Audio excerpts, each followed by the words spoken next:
हरियाणा विधानसभा में बोलते हुए अनिल विज ऊर्जा मंत्री ने कहा कि हरियाणा के युवाओं के भविष्य के बारे में ठीक सोचते हुए सदन के सभी सदस्यों को थंपिंग मेजॉरिटी व ध्वनि मत के साथ हरियाणा रजिस्ट्रेशन एंड रेगुलेशन और ट्रैवल एजेंट बिल को पारित करना चाहिए। उन्होंने कहा कि सरकार द्वारा ये विधेयक लाया जा रहा है और जो भी सुझाव होंगे उन्हें नियमों के बनाए जाने के समय ध्यान में रखा जाएगा और क्रियान्वित किया जाएगा।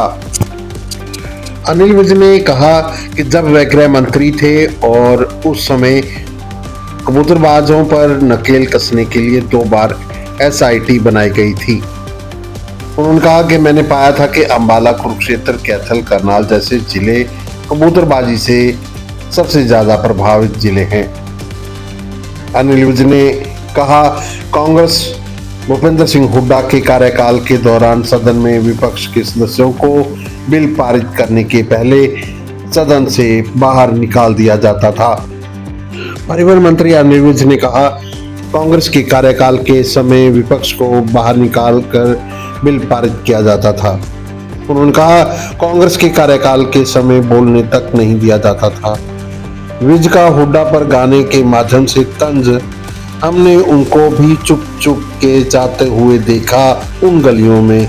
मैं तो सदन में बोलूंगा बोलूंगा बोलूंगा, ये शब्द आज अनिल विज ने हरियाणा विधानसभा स्तर में सदन को संबोधित करते हुए कहे कि युवाओं के जीवन के साथ खेलने वाले इन कबूतरबाजों के ऊपर नियंत्रण करने के लिए यह विधेयक लाया जा रहा है।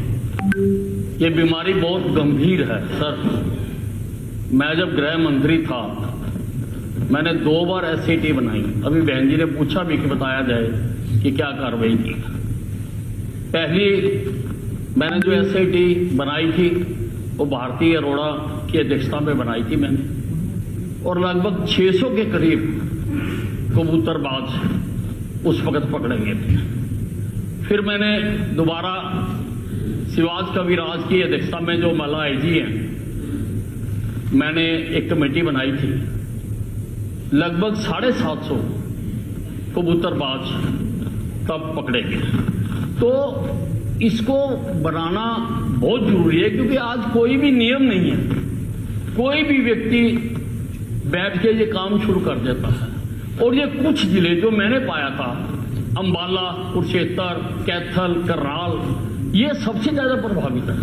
लोग अपनी जमीनें बेच बेच कर, खेत बेच बेच कर और मकान बेच बेच कर अपने बच्चों को बाहर भेजते हैं। और किस प्रकार से वो किस रास्ते से जाते हैं, जंगलों से जाते हैं, समुद्र से जाते हैं, और किस प्रकार से उनको डोंकी रूट से दीवारें पार करवा करवा के दूसरे देशों में फेंका जाता है। तो उसके लिए नियम बनाना, कानून बनाना तो बहुत आवश्यक है सर। इसीलिए हमने पहले भी बनाया था, लेकिन उसके ऊपर कुछ ऑब्जेक्शन लगे। अब उन ऑब्जेक्शंस को दूर करके मुख्यमंत्री जी दोबारा ये ला रहे हैं। अब देखिए, जैसे जिस प्रकार से अमेरिका ने हमारे जो गलत तरीके से बाहर गए हुए थे और उनको जिस हालत में यहां भेजा, तो क्या हमें उस पर रोक नहीं लगानी चाहिए? क्या हमें उसके बारे में विचार नहीं करना चाहिए? क्या हमें उसके बारे में कोई नियम नहीं बनाना चाहिए? क्या कायदा नहीं क्यों बनाना चाहिए? जहां तक बत्रा जी ने कुछ सुझाव दिए हैं और बहन जी ने भी पहले दिए हैं कि ये हम बिल ला रहे हैं, जब रूल बनाएंगे तो उसमें बाकी चीजों का ध्यान रख लिया जाएगा।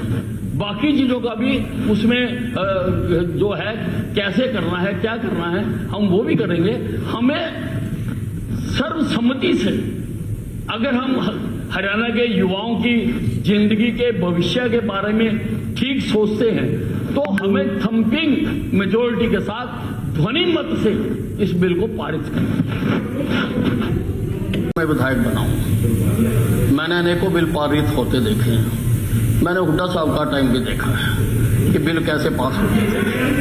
विपक्ष को पकड़ के बाहर निकाल दिया जाता था और फिर बिल पास किया करते थे। बोलने भी नहीं देते थे, बोलने भी नहीं देते थे। और एक बार तो ऐसा कमाल हुआ स्पीकर सर, एक ये इतिहास की बात है, एक बार तो ऐसा कमाल हुआ स्पीकर साहब, कोई बिल पेश होना था, इनको पता था मैं विरोध करूंगा, मुझे भी पता था मैं विरोध करूंगा, इसलिए मैं चुपचाप बैठा रहा।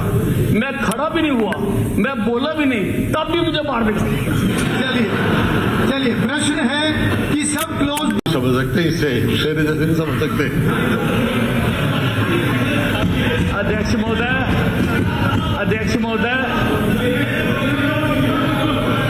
अध्यक्ष महोदय, अध्यक्ष महोदय, बाय बाय, 2 मिनट, कुछ कह रहे हैं? चलो 1 सेकंड। जी जी अध्यक्ष महोदय, समझ तो मुझे सब आ गया, मैं गाने के माध्यम से बताना चाहता हूँ। हमने उनको भी छुप छुप के जाते देखा उन गलियों में।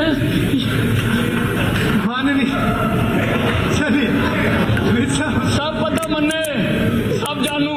मैंने कहा कि भाई ये हर बार ही बोलते हैं, बोलने ही देंगे, तो इन्हें कहा भाई अनडेमोक्रेटिक है, ये अनपार्लियामेंट्री है। अच्छा, वो तेरी बात मान गए, क्या अनपार्लियामेंट्री है? लेकिन जब भी ये बोलेंगे हम अपनी कान में उंगली दे देंगे। बोलते बोल माननीय सदस्यगण, माननीय मुख्यमंत्री प्रस्ताव करेंगे मैं तो कि हरियाणा संविधानात्मक कर्मचारी सेवा की सुनिश्चितता संशोधन विधेयक 2025 पर तुरंत विचार किया जाए।